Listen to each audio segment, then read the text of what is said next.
talk about the OAU updates, I think, tomorrow, but let's go straight to our guest. Recently, former Nigerian President Ibrahim Badamasi Babangida has called on the federal government to give younger people the opportunity to take over in 2019. In continuation of our interviews with Ekiti State governorship aspirants, we have with us a young lawyer who's aspiring to become the governor of Ekiti State. Welcome with us, Mr. Ishola Fakponda, Esquire. Welcome to the show, sir. Thank you very much. Good morning. You can join the conversation on 070-806-6801. You can also tweet to us at TVC Connect. Please hashtag YourViewTVC so we can read your tweets. So we were talking earlier that all the generals are practically saying the same thing, that we need new leadership, young leadership. In your view, and there was this campaign of not too young to run. And I'm not saying that you're that young. You're less than 50. I mean, you're mid-40s to late 40s. But that's still fairly young in Nigeria. Yes. But the point is that, in your view, are young Nigerians really ready to take on that mantle of leadership? Because we've seen a few young people, and we've not been completely proud of the outcome. So in your view, do you believe that young Nigerians are really ready to take on that mantle of leadership? Well, it's a bit contradictory in terms, really, because it was the very same general a few years back that was saying that young Nigerians are not ready to rule. Thank you for reminding us. We can forget easily. Right. And, well, has there ever been any restrictions on young people taking over the mantle of leadership? No, there hasn't been. Our history actually informs you that younger people have actually led this country before. Yes. So what is wrong? What went wrong between then and now? I am of the firm belief that younger people in Nigeria, where we are now, don't understand politics at all. Okay. I nail it down to that. And the reason for that is, very recently, you can see the plethora of younger people, so to say, declaring their interest to vie for the presidency on different other parties or platforms. The president has shown his intention to recontest, right? That's his constitutional right. Let's leave age aside.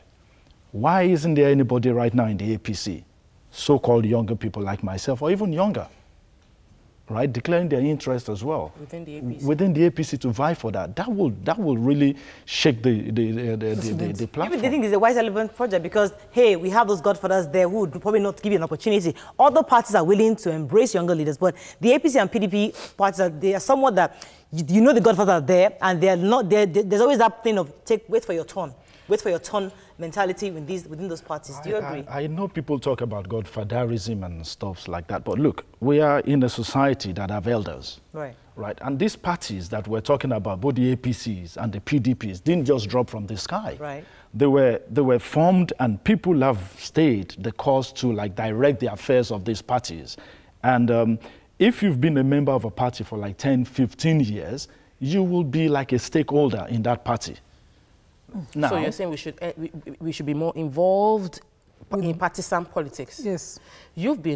How long have you been involved in partisan politics? Because you sound very intelligent. He's a lawyer. Yes, so you're aware of what is going on. You're saying that we're not, that the young people are not involved, but you're not so young as per young, and you've not been involved as long as you should have been, since you happen to be aware.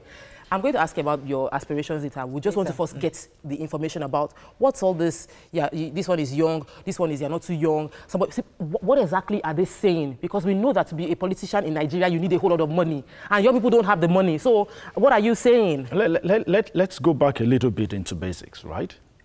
We need to talk about our education first and foremost. Right. Right. Our children, we spend too long in school in Nigeria. Okay. The average age of graduation of children in foreign countries is 21, 22. Okay. The average age in Nigeria is 26, 27. By the time a child leaves university at that age, 5 years, you're already bored. I mean, you can't rob children of that innocence of the times when they make their mistakes. Kurt in Austria, became prime minister at 31. Or thereabout. But what people don't do is to go back and study what he has done before that time.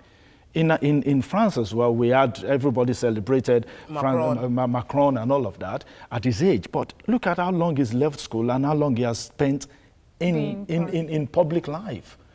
By the time you spend one term abroad and you come back again, if you win re-election, you fall under the rank rule and you can be a leader.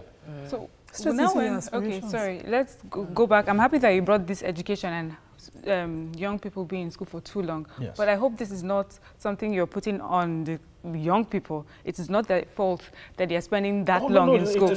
Okay, that's yes, good. Yes. So that there's one. We have a field system where people are always on strike and everything. So we have students not really being in school when they should be in school. Yes. So that aside, then also, you know, sometimes I also feel like, is there like a scam to keep the young uneducated? Because, yeah, it's like a conspiracy. Because look at our education system, look at the facilities, look at our teachers, look at our lecturers. It's either they're not being paid or the quality of education is not good. So sometimes I feel as if there's a conspiracy to keep these young people uneducated, it's just by way of digression. Don't let's talk about education. You're talking about not too young to. I'm sorry. I really didn't mean it like that. There are still people who actually graduate at that age. Right? I mean, there are saints and sinners all over the place, right? So it's not, I mean, it's not cast in stone, right? I just said, let us revisit that first and foremost. Right. But where we are now, when you're talking about young people taking over the mantle of leadership, and you're saying that the elderly people are putting a block there, and I mean, Governor El Rufai the other day said something that has etched permanently in my heart. Nobody is going to like just leave the space for anybody. You fight for it. You have to go there. I mean, the kingdom. Yes, I mean that's what our leader said. I mean, even the Bible tells you that the kingdom of God from the days of Moses suffered violence. All right, let's go on a break. You know what? When we come back, we'll now talk about your ambition, Ekiti state politics, what exactly is going on there, and what your plans are, because you're an aspirant. Yes. Stay with us, we'll be right back. Welcome back to Your View. Thanks for staying with us. So, Fayemi declared recently and was saying that those who betrayed him, he has forgiven all of you, because we know you used to work with him. Yes, sir. In your view, yes. Are you amongst those that betrayed him, and would you say he has a chance of running for office? Well, when you say does he have a chance, he has a constitutional right to run, and that's what he has exercised. But did you betray him? No, I did not betray him. But look, Dr. Fayemi is a leader who was a governor in Ekiti State. People worked with him. I mean, like, it's a situation of like having disciples, 12 disciples, and then one of them will actually. So he's the one looking at it from that angle. I wasn't the one in his shoes, so I can't really, speak to that. But yes, he declared his intention, and for me, it became the eternal struggle between the principles of right and wrong. Right. Do I contest against somebody that I served under or not? Unfortunately, we both come from the same political family. Right. Right? Where we have, well, leaders as well in that family. So for me, I'm still thinking the form closes tomorrow. Yes. I'm going to leave your studios and go into a meeting with some of my backers, not godfathers, and still discuss that. But it's a tricky balancing act where I stand now. Okay. So that's what it is. I believe that the former governor lost because he didn't interpret how to invest in the people properly. And you were his essay, whatever capacity you were, his essay. But the present governor came in under the stomach infrastructure, invest in the people campaign. How would you interpret investing in the people now? Because you've been quoted to say that it's not about building infrastructure alone, but investing in people. How would you interpret your own role now if you were to invest in the people? There is a huge difference between the former APC government and this PDP government in Ekiti State. You can't take that away. I mean, this government came on the mantra of stomach infrastructure, and people are still sustained. So that's people are still very hungry, even hungrier than they used to be. But they love him. Exactly. The word on the street is not. Trust me, you're not in Ekiti State. I was in Ekiti State. Well, let me just tell you my own experience. You're going to see what will happen in the next election. Okay, what would happen? You're going to see what will happen in the next election. If what we're working towards in the APC is to get the best candidate for the right moment. Okay. It is very important when you're going into an election where there are two major parties that you field a right candidate, the candidate that will mirror the mood and sentiments of the people, right? Politics aside, help me understand what plans you have when you talk about investing in the people. Is it the same, you know, when everybody comes, if you were to invest in the people, if you want to do things differently, tell us what it means and how you plan to work towards sustaining it. It's not about allocation. What plans do you have to create jobs, to do, you know, exactly how do you plan to do it? You see, where we are now, governments must now, at this crucial moment, bring in palliatives. You have to go from short term to long term in everything that you do. Not too long ago, about a couple of weeks ago, I mean, Bill Gates came and was, I mean, talking to the Nigerian government about investing in human capital. No country can succeed or progress without actually putting investment in human capital. That was where you got that quote from. Every government will build bridges, will build roads. That's a given. What you now need to do is, do I stay there and sell it to the people? You still haven't told us what you're going to do. You see, the thing is, my mom is from F1 Okay, oh, and goodness. What is that person born in F1 right now? What difference would you make as the governor that would make him grow up and not say, I'm moving to Lagos with a box, which is what happens. Everybody is living that beautiful state. Don't meander, you're a lawyer, you guys know how to... No, what exactly, because you cannot be aspiring to be a governor without having your blueprint of what you do. The platform... To that, because I went to Ekiti State also, and my mom is from Ikere, and I saw the governor. He didn't have the same ambience different governors, even my own governor in Lagos State has. He was there, I was here. There was no air around him. Everybody could almost access him. So he's almost as if he speaks the language of his people. Perfectly. You Dr. Fayemi and a bunch of others come with a lot of English and plans and still you're not connected to your people. So please, hold on. Right, look, there's a drum called gongon. Okay. Right, the Yorubas will tell you, ilu gongon ibito kosie, kolo kose lomi. Right? The fact that that's a facade.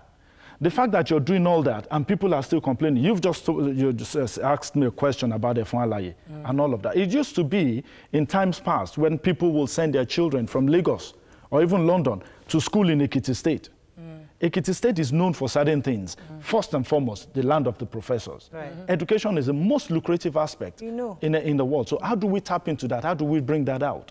Some of the programs that have campaigned on the platform that I've campaigned on was free education, and it's still free education. Because I benefited immensely from that. That's what made me secondary school and even university. Right? So how do we replicate that in a land that is known? That's our comparative advantage. No money. Okay, let me hold on. Are you confident? Yes. Are you confident? Okay, we're not talking about you alone now. We're talking about APC. Are you confident that the APC can, you know, take power? The APC will form. Take power back, from a seemingly popular PDP governor. Because the word I don't live in Ekiti State, but the word on the street is that he's a popular governor. People love him. Which street are you talking about? You're talking about political propaganda, right? How can a governor that hasn't paid salary in 7 months? Pensioners are not being paid. No. Look, hold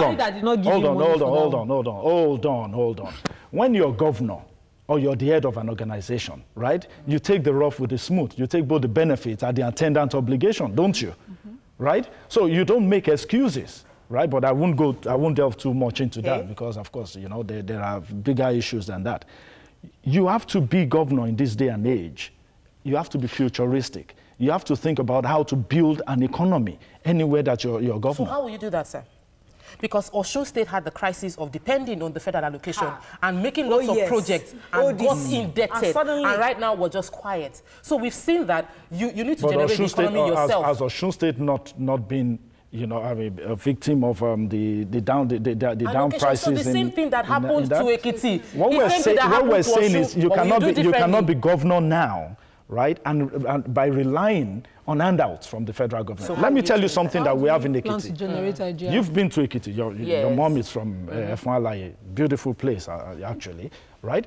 Ekiti State has a commodity called serenity. Beautiful. Thank you. They do right? The hills, now, everything. what does money chase all over the world. Tourism. Tourism. Right. All of you, I mean, I sat down there and I was listening to how your weekend was and all of this and all of that, right? If you want to develop tourism now, you can't just develop it in a vacuum. You have to be thinking, let me draw your attention to this. I think it was in 2015, the global health tourism was worth a whopping $100 billion. No, $500 billion, right? Have you been to Ikogosi before? I have. Good. Do you want to tell me that if we have a diagnostic center in Ikogosi, people will not come from all over the world and bring that? Absolutely. If one town in Ekiti State, one town will generate of that 500 billion, $1 million in a year, 350 million naira. You have to have the will, and when you have the will, you have to have a vision and draw an agenda to drive it.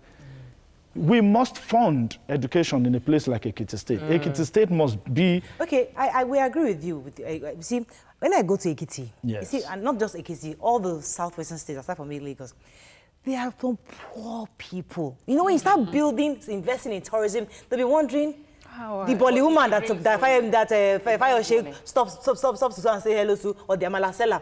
These people, they need daily sustenance. Yes. So when they see a governor investing in tourism, you're likely to have the same backlash that we were having in Lagos, where people are saying that you're building bridges.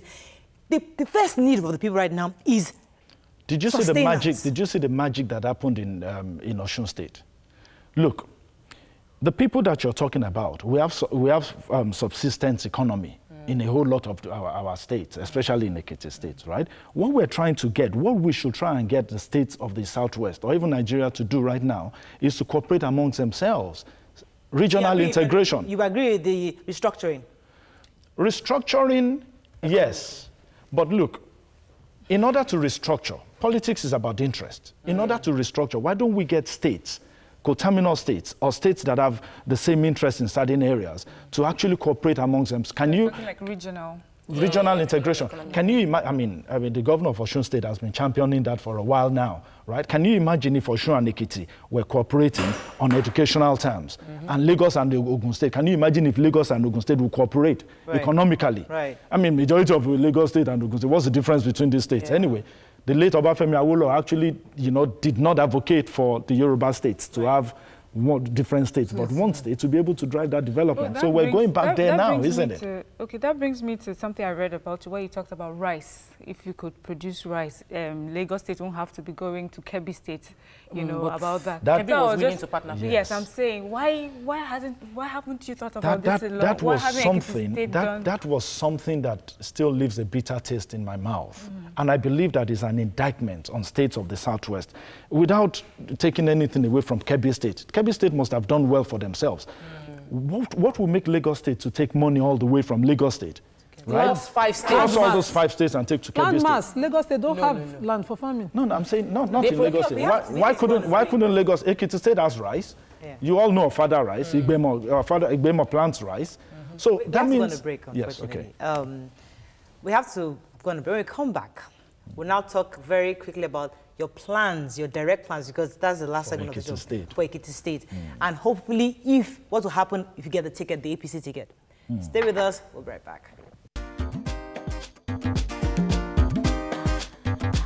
Stay tuned.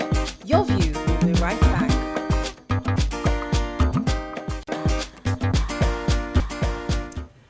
Unfortunately, we have run out of time. It's really unfortunate. But let's ask one quick question. Okay, so one quick question.